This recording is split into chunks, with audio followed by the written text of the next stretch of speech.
Good morning and welcome to HDGIC groups. प्यारे बच्चों,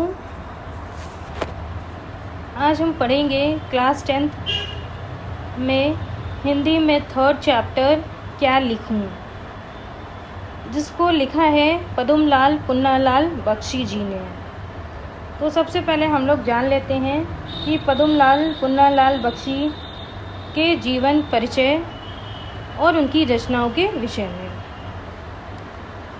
द्विवेदी युग के सुप्रसिद्ध साहित्यकार श्री पदुमलाल पुन्नालाल बख्शी का जन्म 1894 ईस्वी में छत्तीसगढ़ राज्य के खैरागढ़ नामक स्थान पर हुआ था।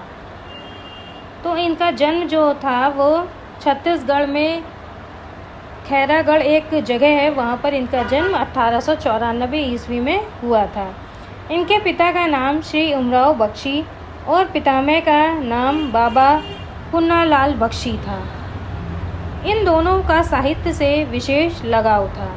इनकी माता भी साहित्य अनुरागिनी थीं। ऐसे ही परिवेश में इस लेखक का पालन पोषण और शिक्षा दीक्षा हुई।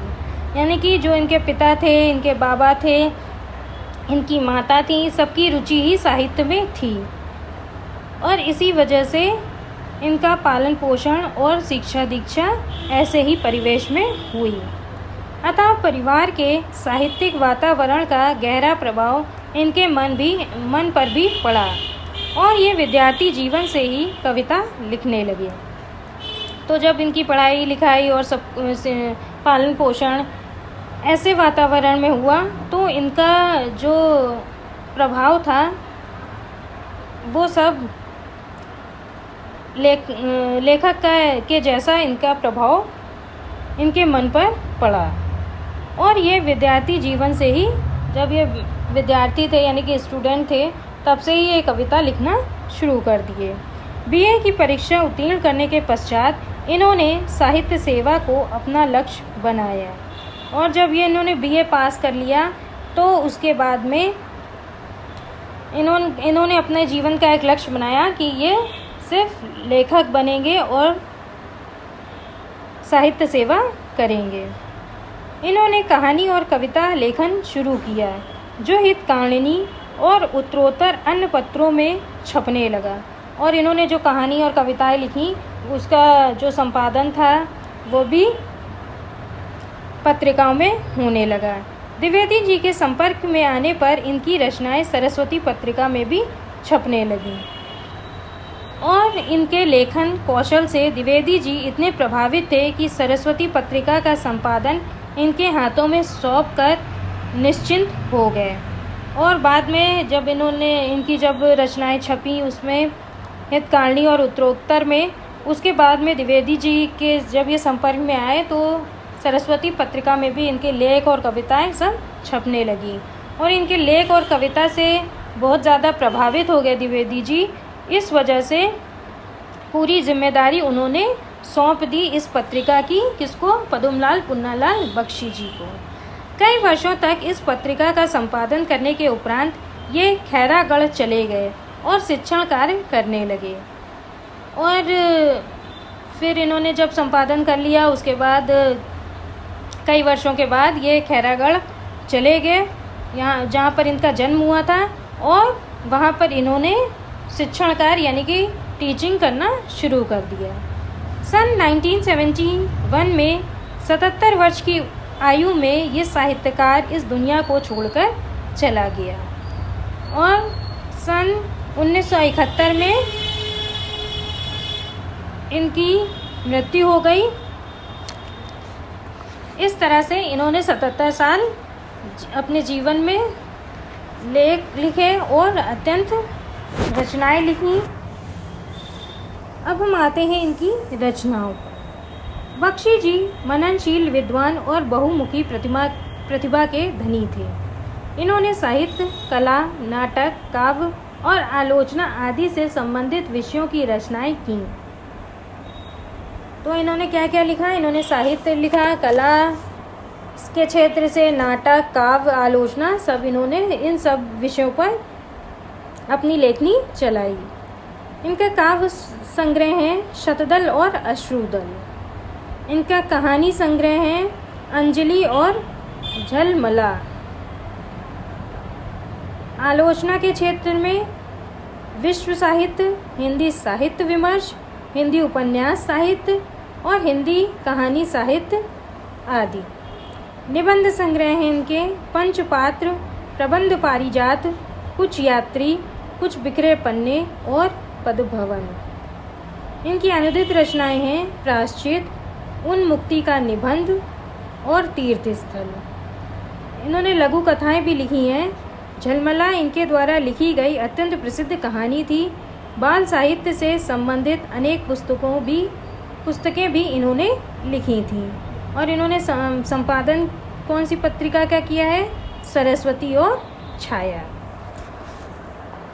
इनकी भाषा शैली, जो भाषा और शैली का प्रयोग इन्होंने अपनी कृतियों में किया है, बख्शी जी की भाषा का अपना एक आदर्श है। इनकी भाषा में जटिलता और रूखापन नहीं है। इनकी रचनाओं में यत्र तत्र उर्दू के शब्द भी मिलते हैं, यानी कि उर्दू के शब्दों का भी प्रयोग इनकी रचनाओं में देखने को मिलता है। तो कहीं कहीं अंग्रेजी के व्यवहारिक शब्द का प्रयोग भी किया गया है। उर्दू के साथ साथ इन्होंने अंग्रेजी शब्दों का भी प्रयोग अपनी रचनाओं में किया है। इन शब्दों के प्रयोग से भाषा की सरसता और प्रवाहमयता में वृद्धि हुई है। इनके निबंधों में भावात्मक, व्याख्यात्मक और विचारात्मक शैलियों के दर्शन होते हैं। तो इनकी जो शैली थी वो भावात्मक थी, व्याख्यात्मक थी और विचारात्मक थी। अब हिंदी साहित्य में इनका क्या स्थान है? महावीर प्रसाद द्विवेदी के संपर्क में आने से बख्शी जी की साहित्यिक प्रतिभा में निखार आया। इन्होंने कई प्रभावपूर्ण कृतियों की रचना की, जिससे इन्हें खूब प्रसिद्धि मिली। इनके निबंध उच्च कोटि के विचारात्मक, आलोचनात्मक और समीक्षात्मक श्रेणी के थे। इनकी कहानियाँ भावना प्रधान एवं मम स्पर्शी थीं। बख्शी जी एक कुशल संपादक एवं अनुवादक भी थे। अनुवादक यानी कि जो ट्रांसलेट करते हैं, ट्रांसलेटर। और संपादक तो हमने देख ही लिया है कि ये पत्रिकाओं का संपादन करते थे, सरस्वती और छाया। इन्होंने अंग्रेजी एवं बांग्ला के कई नाटकों एवं कहानियों का अनुवाद कर हिंदी साहित्य को समृद्ध बनाने में अपना योगदान दिया। तो इन्होंने इतनी सारी रचनाएं लिखी और इतने सारे विधाओं में इन्होंने अपनी लेखनी चलाई। और इनकी जो भाषा थी वो भी अत्यंत सरल थी, उसमें रूखापन नहीं था, उसमें उर्दू और अंग्रेज़ी के शब्दों का प्रयोग होता था। और ये एक संपादक भी थे, अनुवादक भी थे। तो ये सब मिलाकर इन्होंने जितना भी काम किया है साहित्य के क्षेत्र में, वो बहुत ही ज़्यादा अतुलनीय है। इन्होंने पाठ लिखा है क्या लिखूं, तो इसके बारे में हम जान लेते हैं। पाठ का सार क्या है? इसमें एक लेखक हैं, अंग्रेज़ी के लेखक A.G. गार्डनर। उनके अनुसार लेखक का मानना है, या लेखक कहते हैं कि लेखन कार्य करने के लिए या कुछ भी लिखने के लिए एक मानसिक स्थिति होती है।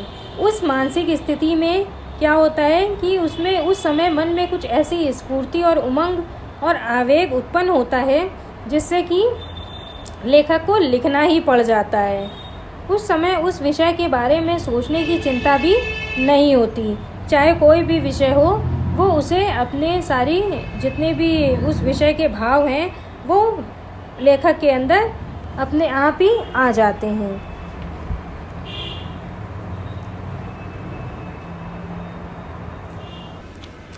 और इस पाठ में उन्होंने ये भी बताया है कि किस तरह युवा वर्ग के जो मनुष्य होते हैं और वृद्ध वर्ग के जो मनुष्य होते हैं, उनका संसार के प्रति क्या दृष्टिकोण होता है।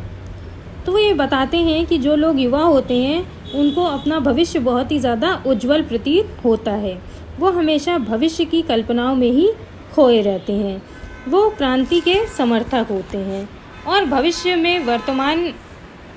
भविष्य को वर्तमान में नहीं लाना चाहते हैं। दूसरी ओर जो वृद्ध लोग होते हैं वो वर्तमान से कभी भी संतुष्ट नहीं होते। उन्हें अपना अतीत बहुत ज़्यादा सुंदर लगता है और वे अपने अतीत को ही अपने वर्तमान में लाना चाहते हैं। इस प्रकार वे दोनों ही अपने वर्तमान से असंतुष्ट रहते हैं। इसीलिए समय समय पर सुधार आंदोलन चलाए जाते हैं और आज के युवा साहित्यकार वर्तमान में भूत और भविष्य को समाहित करते हुए प्रगतिवादी साहित्य की रचना कर रहे हैं, क्योंकि उनके साहित्य में भविष्य के गौरव का वर्णन किया गया है। परंतु कुछ समय बाद ही उनकी समझ कमज़ोर और दुर्बल हो जाएगी। उनका ये जो साहित्य आज नया है, कल वो पुराना हो जाएगा या अतीत बन जाएगा, अतीत का स्मारक बन जाएगा। आज के युवा कल के वृद्ध होकर अतीत के गौरव का सपना देखेंगे। फिर युवाओं का नया दल सुनहरे भविष्य के स्वप्न देखेगा, क्योंकि एक कहावत है ना, दूर के ढोल सुहावने होते हैं। तो आई थिंक आपको इसका पाठ का सार समझ में आ गया होगा। अब हम इसको और अच्छे से एक्सप्लेन करते हैं अपने पैराग्राफ से। इसमें फर्स्ट पैराग्राफ है, आज मुझे लिखना ही पड़ेगा। अंग्रेज़ी के प्रसिद्ध निबंध लेखक A.G. गार्डिनर का कथन है कि लिखने की एक विशेष मानसिक स्थिति होती है। तो इसमें लेखक ये बताते हैं कि A.G. गार्डिनर एक फेमस या प्रसिद्ध निबंध लेखक हैं। उन्होंने कहा है कि लेखन कार्य करने के लिए एक विशेष प्रकार की क्या होनी चाहिए, मानसिक स्थिति या मनोदशा का होना आवश्यक होता है। उस समय मन में कुछ ऐसी उमंग सी उठती है, हृदय में कुछ ऐसी स्फूर्ति सी आती है, मस्तिष्क में कुछ आवेग सा उत्पन्न होता है कि लेख लिखना ही पड़ता है। उस समय विषय की चिंता नहीं रहती। तो लेखक कहते हैं कि इसके लिए मन में उल्लास, उत्साह और आनंद उस समय भर जाता है। हृदय में एक विशेष प्रकार की ताजगी का अनुभव होने लगता है और मस्तिष्क में एक विशेष प्रकार का आवेग उत्पन्न हो जाता है, जिससे कि बिना कारण ही कि मतलब क्या विषय है, बिना इसको सोचे हुए ही लेखक स्वतः ही लिखने के लिए बाध्य हो जाता है। कोई भी विषय हो, उसमें हम अपने हृदय के आवेग को भर ही देते हैं। तो लेखक कहते हैं कि मनोभावों के कारण इस स्थिति में लेखक स्वतः ही लिखने के लिए तत्पर हो जाते हैं और उसकी लेखनी मन के भावों की अभिव्यक्ति करने लगती है। जो भी मन में भाव आ रहे हैं उसको अभिव्यक्त करने लगती है। इस प्रकार मनोदशा में लेखक के लिए ना तो किसी विषय की ज़रूरत होती है और ना ही किसी शैली का कोई महत्व होता है। लेखक का एकमात्र उद्देश्य ये है कि अपने भावों व विचारों की अभिव्यक्ति करना रह जाता है या शेष मात्र रह जाता है। तो A.G. गार्डिनर के अनुसार विषय चाहे कोई भी हो, लेखक उसमें मनोभावों के आवेग को भर ही देता है और साधारण से साधारण या सामान्य से सामान्य विषय को भी लेखक अपनी मनोदशा के कारण एक विशिष्ट रूप बना देता है। हैट टांगने के लिए कोई भी खूंटी काम दे सकती है, उसी तरह अपने मनोभावों को व्यक्त करने के लिए कोई भी विषय उपयुक्त है। असली वस्तु है हैट, खूंट नहीं। इसी तरह मन के भाव ही तो यथार्थ वस्तु हैं, विषय नहीं। हैट यानी कि टोपी है, अंग्रेजी के शब्दों का प्रयोग किया गया है यहाँ, और खूंटी जिसमें भी हम कुछ चीज़ टांगते हैं। तो इसमें उदाहरण दिया गया है, हैट का उदाहरण है, यानी कि हैट को हमने बताया है मन के भावों से, और खूंटी को हमने बताया है कि खूंटी का प्रयोग किया है हमने विषय के लिए। तो गार्डिनर महोदय कहते हैं कि जिस तरह हैट यानी कि मनोभावों को अधिक महत्वपूर्ण मानते हैं, खूंटी अर्थात विषय को नहीं। जैसे हैट को हम लोग किसी भी खूंटी पर टांग सकते हैं, उसी प्रकार मनोभाव हो तो हम लोग किसी भी विषय पर लिख सकते हैं। तो इसमें मेन उद्देश्य है लेखक का कि जब मन में उल्लास हो, उत्साह हो, आनंद हो, तो उस टाइम क्या होता है, उस टाइम हृदय में एक आवेग की स्थिति उत्पन्न होती है। तब बिना किसी कारण और बिना किसी विषय के ही लेखक स्वतः ही लिखने को बाध्य हो जाता है और वो अपने मनों के भावों को या मन के भावों को अभिव्यक्त करने लगता है। अब हम आते हैं इसके सेकंड पैराग्राफ पर।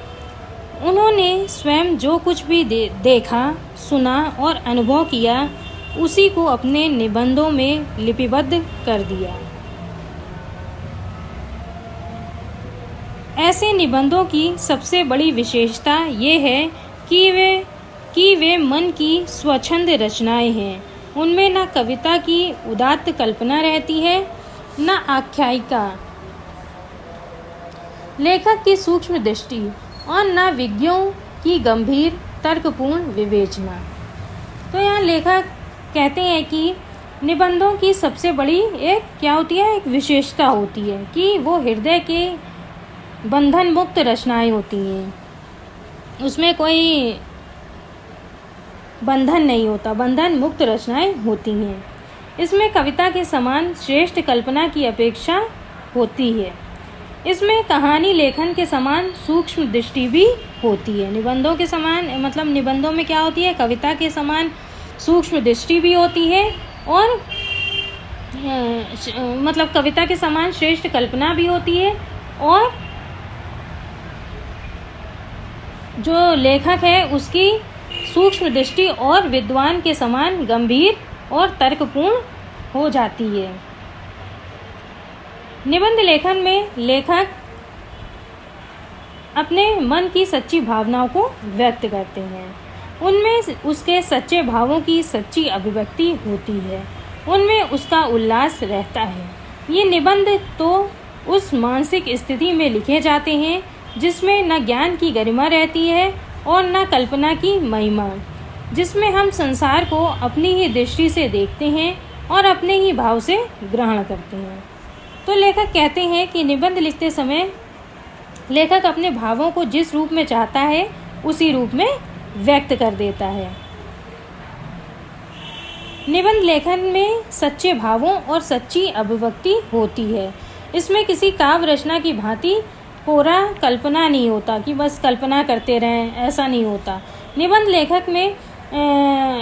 लेखन में जब लेखक के हृदय में क्या भरा होता है, उल्लास भरा होता है, तब वो स्वतः अपने अनुभवों को लिख देता है और पूरी अपनी स्वाभाविक अभिव्यक्ति कर देता है। ये निबंध उसकी इस मनोदशा को बताते हैं जिसमें उसे ना तो बहुत ज़्यादा क्या होती है, ना तो ज्ञान की गरिमा होती है और ना ही काव्य रचना की तरह उसमें कल्पना की महिमा होती है, बल्कि उस समय उसको संसार, इसमें लिखा है ना, जिसमें हम इस संसार को अपनी ही दृष्टि से देखते हैं। उस टाइम पर ना ही कोई कल्पना होती है, ना ही कोई ज्ञान की गरिमा होती है। उस टाइम पे बस संसार और अपने आसपास के अनुभवों को देखकर लेखक लिखना शुरू कर देता है। जो भी भाव उसके मन में आते हैं, जो भी उसके अनुभव हैं, उन्हीं सबको वो अपने निबंध लेखन में अभिव्यक्त करने का प्रयास करता है।